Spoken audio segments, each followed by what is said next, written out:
Hey there, Variety here.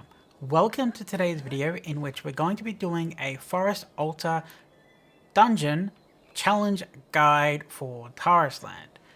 The challenger mode for the dungeons going up to level 40 add extra mechanics to the dungeon to make them much more difficult. So in this video, in the next section, I'm going to give a in-depth explanation as to how the portals work and the best way to manage them. If you already understand how the mechanics work from the challenge dungeon, jump forward to the dungeon portal, in which I will go through each of the bosses, their mechanics, and what you need to do to successfully complete the dungeon. Hey there, Variety here. Welcome to the section in which I'm going to teach you about the challenge mode mechanics for the dungeons leveling up to level 40 in Tarisland. This section is going to cover the portals and stacks and exactly how they work. If you already understand how the extra mechanics work, jump to the next section of the video to see the dungeon mechanics. So right now we're going to talk about the 4 different portals that can spawn. So basically what's going to happen is when I go into combat, I'm going to get a stacking buff or a debuff, a timer. And the longer you're in combat with the boss, the more it passively stacks up. Throughout the battle, portals are going to spawn on the field, and each portal has a different mechanic. If you get hit by the mechanic that comes out of the portal, it means you get stacks faster. What this means is that if you're in a challenge dungeon and somebody instantly blows up, it means they hit 55 stacks, and they hit 55 stacks because they got hit by a mechanic. If somebody's telling you I didn't get hit by a mechanic, I just blew up, it's not the game's fault. They got hit. That is simply the truth of the matter. So you start at 1 stack, you passively go up, you hit 55, you die. So the idea is that you absolutely have to throw everything into dodging these mechanics because they will wipe your party very quickly. Okay, so let's have a look at the first portal. I'm about to start this fight, and as soon as I do, you see a portal spawned. So this time, it's a purple portal. So the purple portal means you need to jump when the portal has been activated. This is a slightly older video from China, so you'll see that my buff is in the wrong section. But at the top right of my screen, you see that number that keeps stacking up? That is the debuff counter. And once that hits about 27, we're going to jump in the portal. The reason we do it at 27 is because it takes 2 to 3 stacks generally to go from the portal to the person to get your full 30 stack removal. As you can see, we're just jumping. All we're going to do as a group is to hit the spacebar as many times as possible so the group doesn't get more stacks. So I've frozen the frame here because I want to talk about the yellow portal.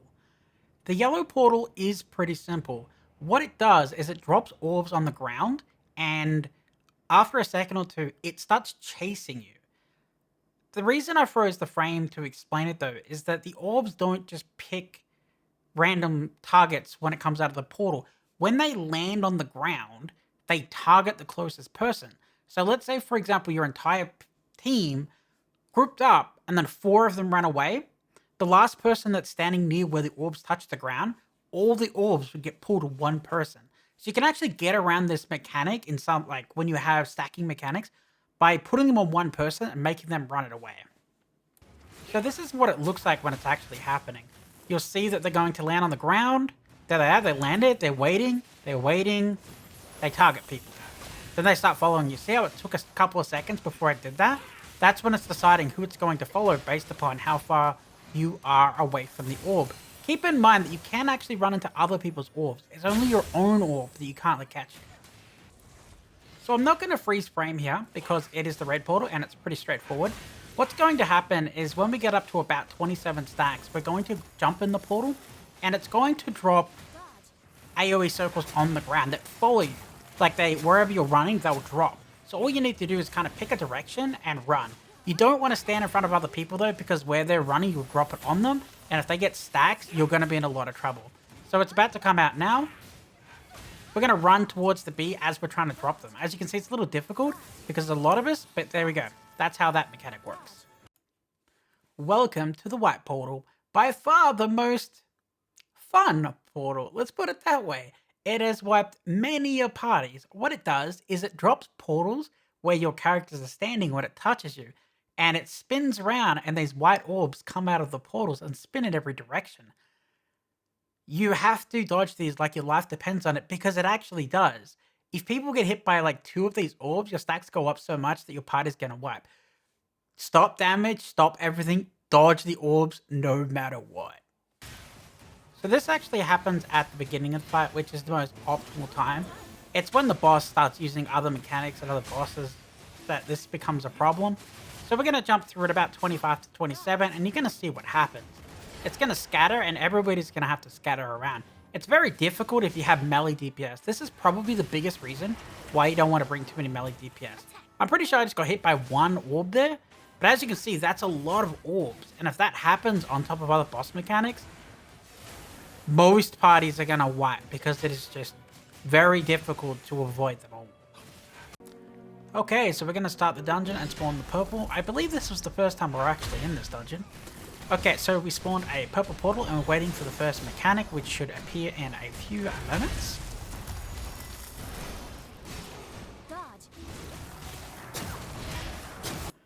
The first ability you need to look out for is Spikeweed Root.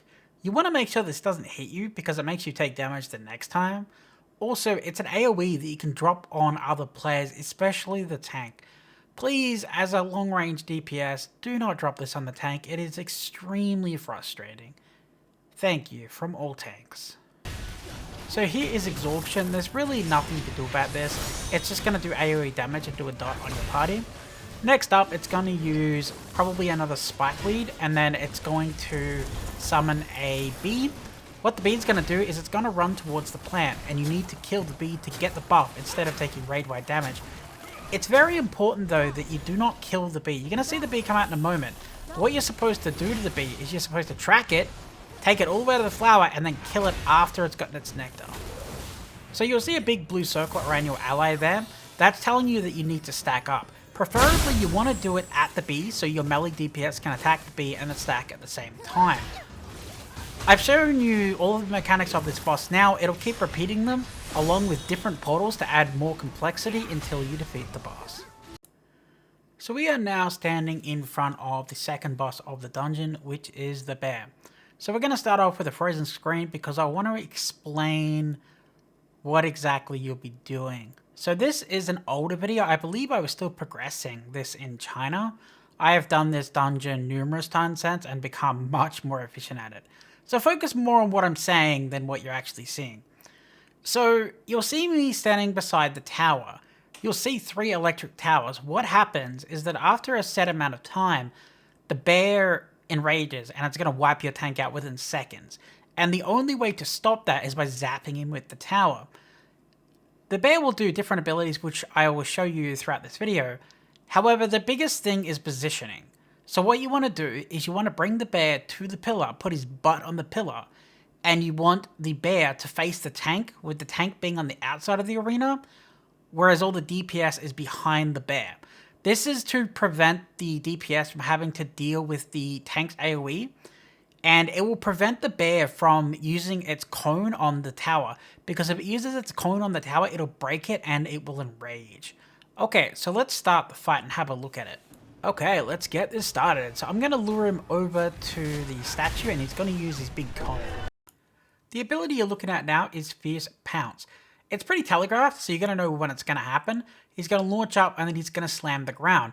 This is why you put his butt on the statue. You want him to do it to the outside of the arena because it cannot hit the statue because it'll break it. And if it breaks it, you can't use the electric to get rid of his enrage.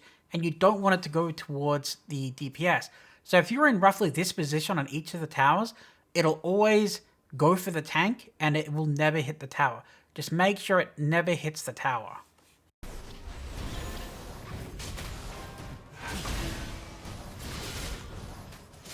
So here is Raw. It's basically AoE damage the healer needs to take care of. Something that happens throughout the fight. So Savage Dash is going to pick the furthest player away and it's going to dash. Make sure that you pull the boss back properly to here and not mess up the pillar. The boss is going to summon ads and they're going to be poison mushrooms. They're going to reduce the healing, so make sure you get off the boss and just kill them as fast as possible.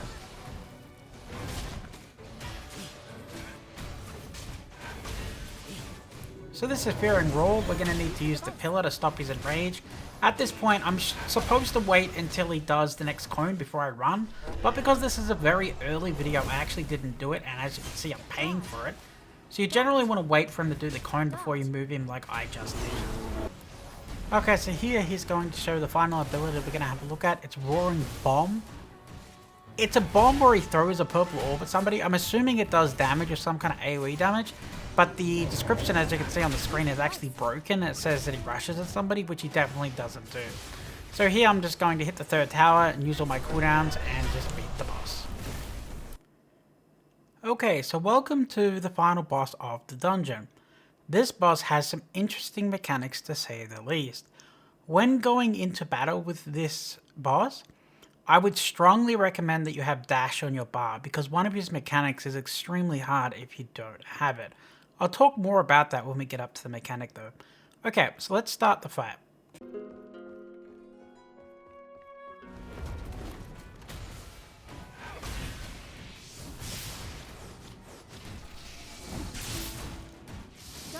The first mechanic is Thunder Light. He basically puts lightning on the ground. When he's enchanted though, he's going to do it 3 times, so be careful because there's a difference between when he's enchanted and when he's not. So next up is Wind Blade. He's basically going to do like a straight line ability, so just dodge it. He's going to keep weaving between fire and electric, enchanted and non-enchanted, and then he's going to do a big pushback ability, which we should see in a moment. Next up is Gale. He's going to push us back and silence us. The idea is that you're supposed to use dash before he pushes you back when the cast is still happening, so you get a speed boost to get back towards the middle. Anyone who's not back in the middle in time will get instant killed by his ability that you'll see trigger in a couple of seconds. The portals make this very annoying, especially if it's the white portal. The only other thing you really need to look out for is Blazing Combustion. So he's lightning on the ground. When he's enhanced, he does 3, and when he uses Blazing Combustion enhanced with fire, he shoots more fireballs, which does a bit more damage than Dot, but relatively easily healed. The main mechanics you need to look out for is the Gale and the pushback to get back in the middle while dodging all of the portals. If you get all that correct, this boss should be pretty easy. Anyway, that's it for today. Congrats on beating the dungeon.